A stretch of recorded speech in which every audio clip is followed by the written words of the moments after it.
Hello students, and I am back with a new video lecture of Visual Basic and Introduction to .NET. So first of all, let's see the content of this lecture.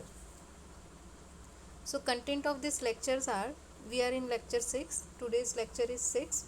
Content is programming construct. We are in topic programming construct. जो हमारा topic चल रहा है वो है programming construct. इसके programming construct के अंदर ही लास्ट जो लेक्चर हुआ था उसमें हमने सिस्टम डिफाइंड फंक्शंस देखे थे, जिसमें लाइब्रेरी फंक्शंस थे, बहुत सारे फंक्शंस उसमें हमने देखे थे. आज का जो लेक्चर है इसमें हम प्रोग्रामिंग कंस्ट्रक्ट का ही एक दूसरा टॉपिक देख रहे हैं, दैट इज़ डायलॉग बॉक्स. उसके अंदर हम देखेंगे message box, input box and creating user interface. So first of all let's start with the first topic, that is dialog box.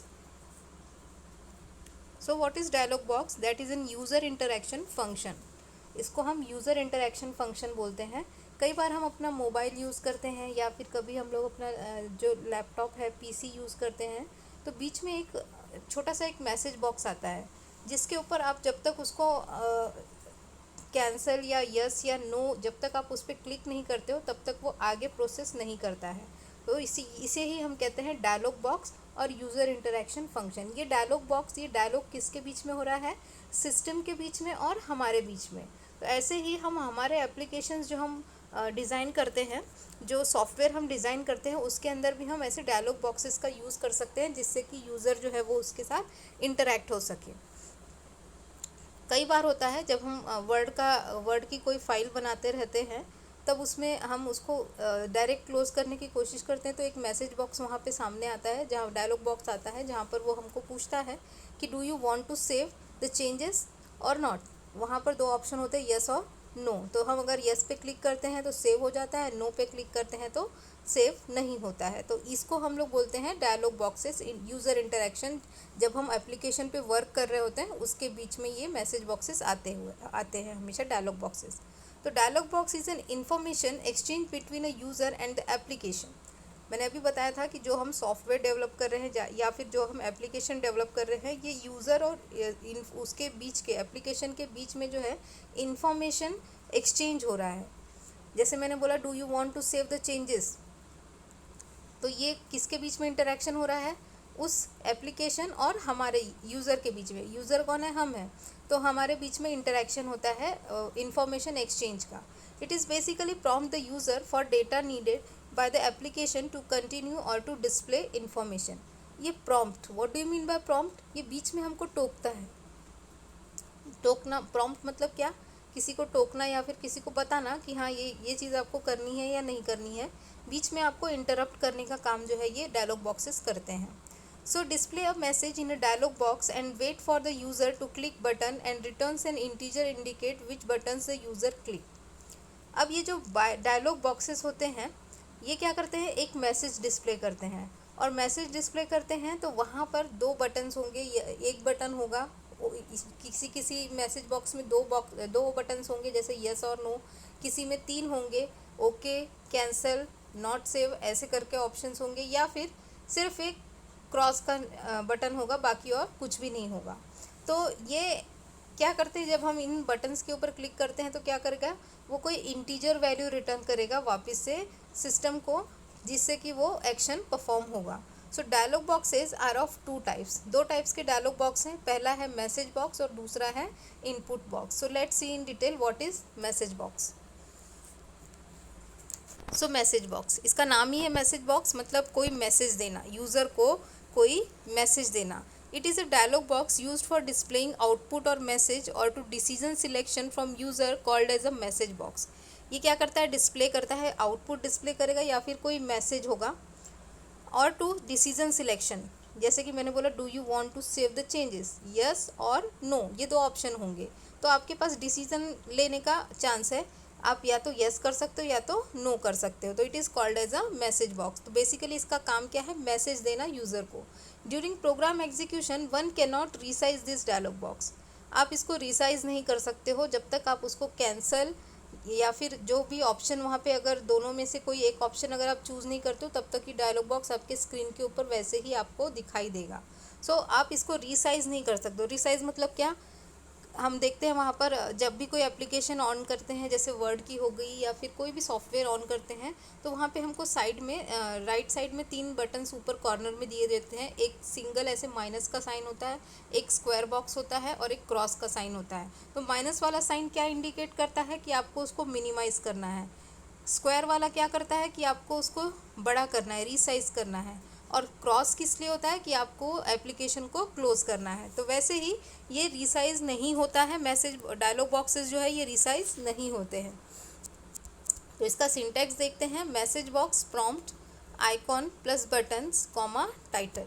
तो मैसेज बॉक्स को हमेशा किस में लिखा होता है, ब्रैकेट्स में। और ये prompt means what, there is a some message होगा प्लस इसमें icons plus buttons. What do mean by icons और बटन्स, जैसे मैंने अभी आपको बोला कि एक माइनस का साइन होता है, एक स्क्वायर का होता है, एक क्रॉस का होता है। So these are the icons and buttons, yes और नो, ये होगा बटन्स। और टाइटल क्या होगा मैसेज का। So memory variable is equals to message box prompt icon plus button title. So ये एग्जाम्पल है, अगर आपको किसी वेरिएबल के अंदर जब वैल्यू पुट कर रहे हैं तब आपको यूज़र को मैसेज देना है, तब आप इसका यूज़ करते हो। Prompt, what is prompt, string expression displays as the message in the dialog box. तो ये मैसेज होगा जो आप यूज़र को देना चाहोगे, उसको बोलते हैं हम prompt. Icon plus button, numeric expression that is the sum of values specifying the number of data type and type of buttons and icons to display। Icons कौन से होने चाहिए और बटन्स कौन सी होनी चाहिए, जैसे यस नो ओके, कौन सी बटन होगी वो यहाँ पर डिसाइड करते हैं आइकॉन्स प्लस बटन में। टाइटल क्या है, string expression displayed in the title bar of the dialog box. ऊपर सबसे दिखाई देगा जी कि ये जो मैसेज बॉक्स है ये क्यों है। If you omit title the application name is placed in the title बार। अगर आपने इसको टाइटल नहीं दिया तो क्या होगा, जो भी आप एप्लीकेशन डिज़ाइन कर रहे हो वही नाम उस मैसेज बॉक्स का होगा। After that, so this is the example of message box. इस तरीके का मैसेज बॉक्स हमको हमेशा हमारे स्क्रीन के ऊपर दिखाई देता है। तो ये जो मैसेज बॉक्स है ये हमारे वीबी के अंदर होता है। वार्निंग, इसके ऊपर लिखा हुआ है वार्निंग। अगर ये वार्निंग अगर आप इसको नेम नहीं दोगे तो क्या होगा, जो एप्लीकेशन आप डिज़ाइन कर रहे हो उसका नाम यहाँ पर लिखा होगा। अब ये जो क्रॉस का बटन दिख रहा है ये क्या है, आइकॉन। देखो वार्निंग क्या है, टाइटल है, क्रॉस क्या है, आइकॉन है, बटन कौन से हैं, यस और no, these are buttons. And are you sure you want to delete, मैंने ऐसे ही आपको बताया था कि do you want to save, ये मैसेज डिस्प्ले होता है। तो ये हमारे मैसेज के ऊपर में, मैसेज बॉक्स के अंदर में ये मैसेज डिस्प्ले हो रहा है कि are you sure you want to delete, that is a default value. इसको हम चेंज कर सकते हैं हमारे हिसाब से, हमको जो मैसेज देना होगा हम उसको वहाँ पर लिख देंगे। आफ्टर दैट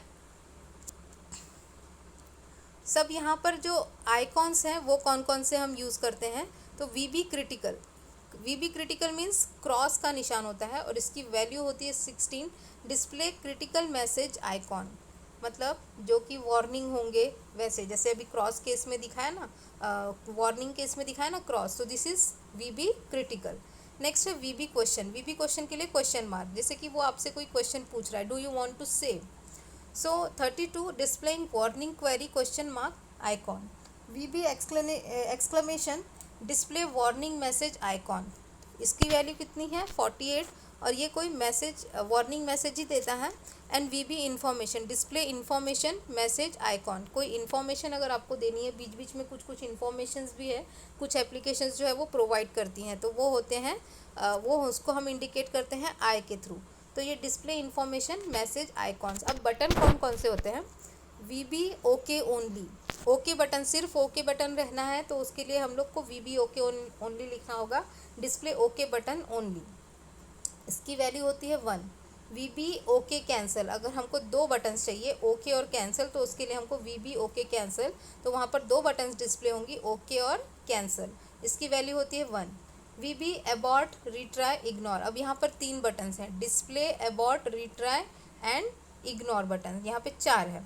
फिर इसके बाद V B yes no cancel, 3 buttons हैं यहाँ पर, यस या फिर नो या फिर कैंसिल, जैसे कि do you want to save, yes no और कैंसिल। यस नो सिर्फ यस और नो बटन्स होंगी, यहाँ पर कैंसिल की बटन नहीं होगी, इसकी वैल्यू होगी 5। And V B retry cancel, that is display, retry and cancel. यहाँ पर भी 3 बटन्स हैं और इसकी वैल्यू है 5। तो ये जो वैल्यूज़ हम यहाँ पर देख रहे हैं ये इसलिए है ताकि VB का जो कंपाइलर है इसको रिकॉग्नाइज कर सके और उसके हिसाब से वो वैल्यू आपको रिटर्न कर सके। आफ्टर दैट रिटर्न वैल्यूज़, और ये वैल्यू रिटर्न कौन सी करता है, VB ओके। अगर आपने VB ओके सिर्फ लिखा है बटन के लिए, इसकी वैल्यू होती है 1 और ये डिस्प्ले करेगा ओके बटन। VB कैंसिल, इसकी होती है 2, that display only cancel button. VB abort, that इसकी वैल्यू है 3rd और ये अबॉर्ट करेगा, एक ही बटन यहाँ पर डिस्प्ले करेगा, अबॉर्ट बटन। इसी तरीके से रिट्राई, इग्नोर और यस नो, इनके लिए भी बटन्स है और इनकी रिटर्न वैल्यूज़ भी दी हुई है।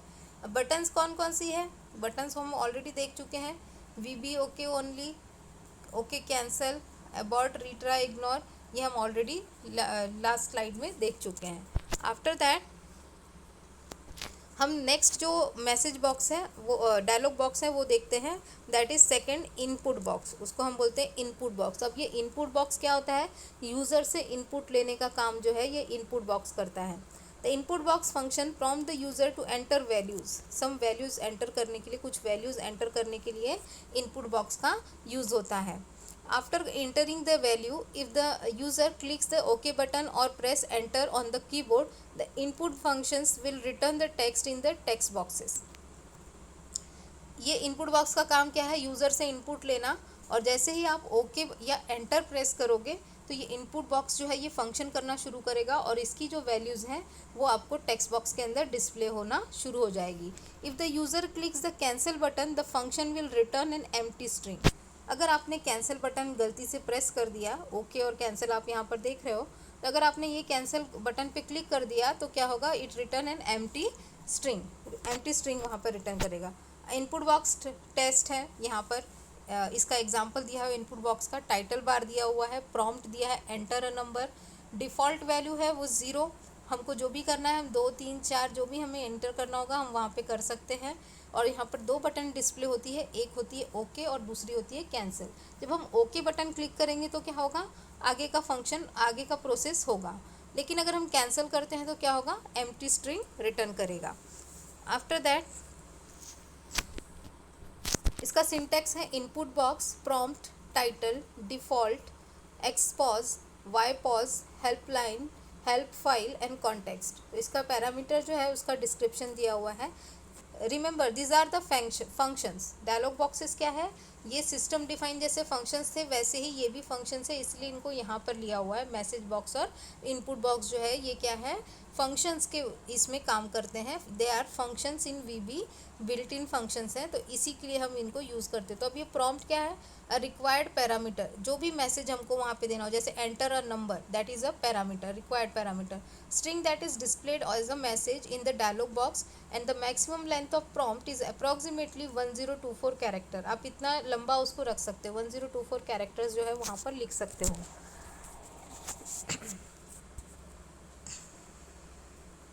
So if the message extend to more than a line, then the lines can be separated using a carriage return character char 13 और in line feed character char 10 between each line।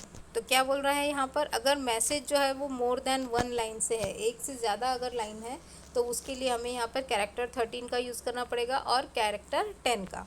Title क्या है, an optional parameter, ये आप दे भी सकते हो और नहीं भी दे सकते हो। String expression displayed in the title bar of the dialog box. If the title is left blank, the application name is placed in the title bar. Application का नाम वहाँ पर जैसे मैसेज बॉक्स में करता है वैसे ही यहाँ पर भी करेगा।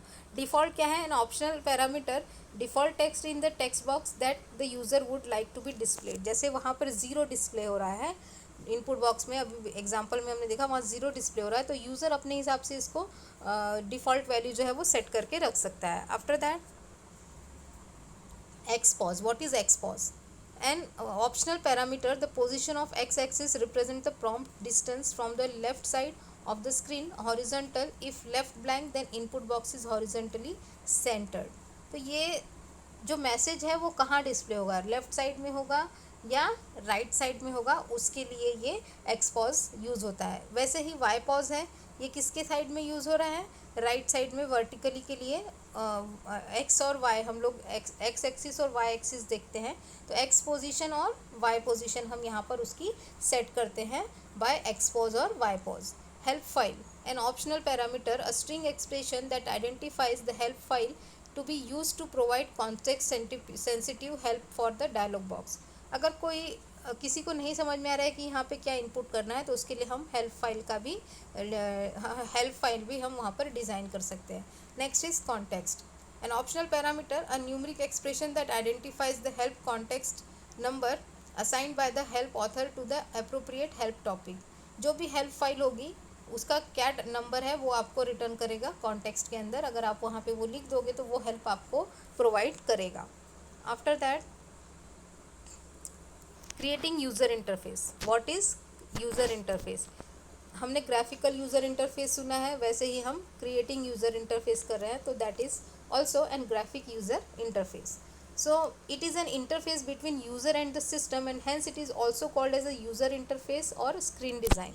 जैसे कि कोई भी हम एप्लीकेशन यूज़ करते हैं, या मोबाइल पर करते हैं, या लैपटॉप पे, या फिर पीसी पर करते हैं, कोई भी एप्लीकेशन डिज़ाइन करते हैं, तो हम वहाँ पर क्या देखते हैं, एक स्क्रीन देखते हैं. तो इसीलिए हम इसको स्क्रीन डिज़ाइन भी कहते हैं और यूज़र इंटरफेस भी कहते हैं. तो ये यूज़र और सिस्टम के बीच में इंटरेक्शन के लिए हम डिज़ाइन करते हैं. The interface generally result in either input, output और बोथ. या सिर्फ इनपुट ही लेगा या फिर आपको आउटपुट भी रिटर्न करेगा. तो इंटरफेस दोनों इसमें हो सकता है, इनपुट में भी हो सकता है, आउटपुट में भी हो सकता है, और दोनों में भी हो सकता है, input output. Form design elaborates on the way layouts available for the capturing information and the way output is presented. Form जो डिज़ाइन है, मैंने पहले ही बताया था कि ये जो वीबी हम सीख रहे हैं, हम पढ़ रहे हैं, ये क्या है, वीबी फ्रंट एंड डेवलपमेंट. इसलिए इसको कहा जाता है कि इसमें हम फॉर्म डिज़ाइनिंग करते हैं. एप्लीकेशन हमारा कैसा दिखेगा वो हम यहाँ पर डिज़ाइन करते हैं. तो ये form design elaborates on the way layouts available for capturing information. वो इन्फॉर्मेशन कैसे कैप्चर करेगा और आउटपुट कैसे प्रेजेंट होगा, वो चीज़ हम यहाँ फॉर्म डिज़ाइन में सीखते हैं. Form is the physical carrier of data and information and is also carries the authority for action. Form जो है, क्योंकि हम एप्लीकेशन जो डिज़ाइन कर रहे हैं वो किसका यूज़ करके कर रहे हैं, फॉर्म का. जैसे कि अगर आपको कोई पेंटिंग बनाना है तो उसके लिए आपको पेपर चाहिए या फिर कोई भी एक ऑब्जेक्ट चाहिए जिसके ऊपर आप उसको ड्रॉ कर सको. तो वैसे ही जब आप फॉर्म डिज़ाइन कर रहे हो, मतलब आपका कोई भी एप्लीकेशन डिज़ाइन करना है, उसके लिए वीबी में आपके पास फॉर्म होना चाहिए जो फॉर्म कैरी करता है आपके बाकी की इन्फॉर्मेशन को और डेटा को, और authority for action. The purpose of form is to communicate effectively, hence the ensure a quality form it should be designed correctly with following consideration. क्योंकि यूज़र के साथ इंटरेक्शन हो रहा है तो हम वहाँ पर बहुत सारी चीज़ें नहीं रख सकते हैं. हमको बहुत बेसिक चीज़ें रखनी होगी जो यूज़र के, क्योंकि यूज़र उससे फ्रेंडली होना चाहिए. अगर यूज़र फ्रेंडली नहीं बन रहा है हमारा एप्लीकेशन तो उसका कोई मतलब नहीं है. तो इसीलिए हम ये जो फॉर्म डिज़ाइन कर रहे हैं, ये किसके लिए, कम्युनिकेट इफ़ेक्टिवली, बहुत ईजिली कम्युनिकेट होना चाहिए यूज़र के साथ में. तो इसके लिए हमें कुछ बातें ध्यान में रखनी है. First of all, who is the user, कौन है user. How can user interact with new computer based system. आपको पता होगा कि जब नया नया एटीएम आया था तो बहुत लोग परेशान हो गए थे, क्योंकि उनको उसको यूज़ करना नहीं आ रहा था. बहुत लोग उसको चिल्लाते भी थे, बैंक वालों को चिल्लाते थे कि ये क्या मशीन लगा के रख दी है, हमको यूज़ करना नहीं आता है. बट धीरे धीरे आज हम विदाउट एटीएम के हम सोच भी नहीं सकते हैं, क्योंकि हमको बैंक में जाके बहुत लंबी लाइन लगानी पड़ती थी. बैंक में आजकल वही जा रहे हैं जिनको कि एटीएम यूज़ करना नहीं आता है, वही लोग जाते हैं. तो technology, who is the user, कौन है यूज़र, पढ़ा लिखा है यूज़र या फिर जिसको उसके बारे में कुछ भी नहीं पता है, ऐसे यूज़र्स हैं क्या. तो पहला हमारा काम क्या है फॉर्म डिज़ाइन करते वक्त, ये सोचना कि यूज़र कौन है. How can user interact with new computer based system, वो कैसे उसके साथ इंटरेक्ट कर सकता है ईजीली. कॉम्प्लिकेटेड नहीं होना चाहिए. जैसे एटीएम मशीन जब आई थी तो इट इज़ वेरी कॉम्प्लिकेटेड. हम एसबीआई का कार्ड यूज़ करते हैं या फिर बड़ौदा का करते हैं, तो एसबीआई में बहुत सारे ऑप्शन पूछता है. वो पहले जब नया नया आया था तो वो पूछता था, जैसे कार्ड एंटर करोगे तो सिटी चूज़ करने के लिए स्टेट चूज़ करने के लिए बोलता है. स्टेट के बाद फिर आपका डिस्ट्रिक्ट चूज़ करने, डिस्ट्रिक्ट के बाद आपका फिर जो ये है गांव है वो चूज़ करने के लिए बोलता था. तो इट इज़ वेरी डिफ़िकल्ट. सो उसके लिए हमको बहुत सारी चीज़ें उसमें डालनी पड़ती थी। तो ये कंप्यूटर बेस्ड सिस्टम को वो कैसे इंटरेक्ट करेगा, आज भी हम देखते हैं बहुत सारे जो ओल्ड एज लोग हैं वो आज भी बैंक ही जाते हैं क्योंकि उनको एटीएम यूज़ करना नहीं आता है। तो कंप्यूटर बेस्ड सिस्टम को यूज़र कैसे इंटरेक्ट करेगा वो भी हमारा लुकआउट रहना चाहिए। वेदर फॉर्म्स आर इंटरेक्टिव और नॉट, फॉर्म्स जो है इंटरेक्टिव होना चाहिए। इंटरेक्टिव का मतलब है कि ऐसा नहीं कि वहाँ पे कुछ भी डाल दिया इन्फॉर्मेशन और आपको फीड करना है, मतलब सामने वाले को समझ में नहीं आ रहा है।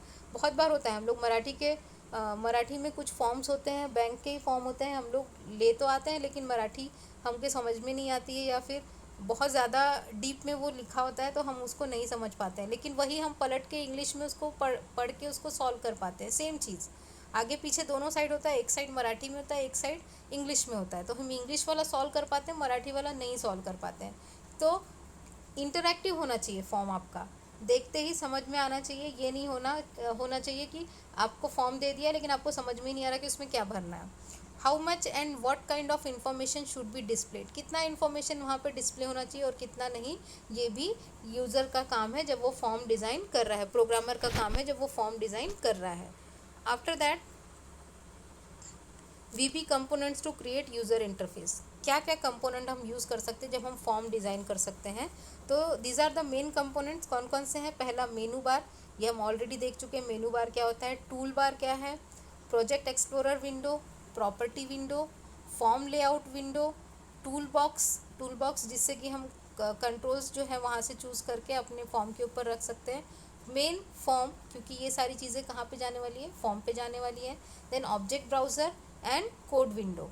तो नेक्स्ट जो लेक्चर होगा उसमें हम इनको डिटेल में देखेंगे। अभी हमारा फर्स्ट यूनिट का एक लेक्चर रह गया, एक टॉपिक रह गया है, that is control flow statement.